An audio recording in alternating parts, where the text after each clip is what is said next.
ഈ പാറ്റേണൊക്കെ കണ്ട് നിങ്ങൾ മടുത്തിട്ടുണ്ടാവല്ലേ? എനിക്ക് അങ്ങനെ തന്നെയാണ്. ഒരു വെറൈറ്റിക്ക് വേണ്ടി തുടങ്ങി പാളിപ്പോയ ഒരു ആർട്ടിനെ കുറിച്ചിട്ടാണ് ഞാനിന്ന് പറയുന്നത്. ഞാൻ യൂസ് ചെയ്യുന്ന ടൂൾസ് പറയാം. Sketch book, Canva, background transparent app and toon app. Toon app open ചെയ്തിട്ട് ഒരു എഡിറ്റ് ഫയൽ എടുക്കുക. അതിലേക്ക് നമ്മൾ ഒരു ഇമേജ് ഇമ്പോർട്ട് ചെയ്യുകയാണ്. ഫസ്റ്റ് ഇമേജ് സെലക്ട് ചെയ്യുക. എന്നിട്ട് നമുക്ക് എത്രയാണോ ആവശ്യമുള്ളത് അതുവരെ നമുക്ക് അഡ്ജസ്റ്റ് ചെയ്തിട്ട് ക്രോപ്പ് ചെയ്യാം. നമുക്ക് ആ ഫോട്ടോ കിട്ടിയിട്ടുണ്ട്. അത് ഡൗൺലോഡ് ചെയ്യുകയാണ്. അത് കഴിഞ്ഞിട്ട് നമ്മൾ ബാക്ക്ഗ്രൗണ്ട് ട്രാൻസ്പെറൻറ്റ് ആപ്പ് ഓപ്പൺ ചെയ്തിട്ട് ലോഡ് എ ഫോട്ടോ ക്ലിക്ക് ചെയ്യാം.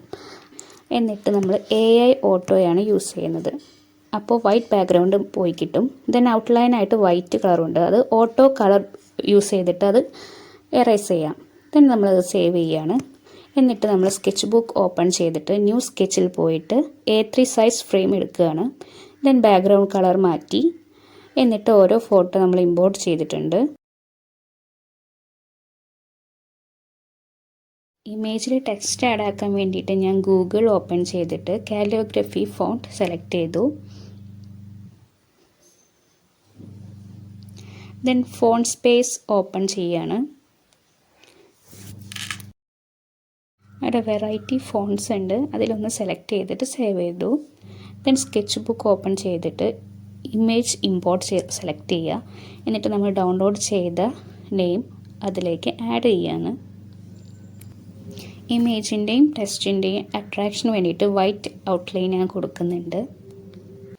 യെല്ലോ ബാക്ക്ഗ്രൗണ്ട് പ്ലെയിനായി കിടക്കുന്നത് കണ്ടപ്പോൾ എനിക്കൊരു ഐഡിയ തോന്നി. ഞാൻ മാർക്കർ എടുത്തിട്ട് യെല്ലോ കളർ കുറച്ച് ഡാർക്ക് കളറാക്കി.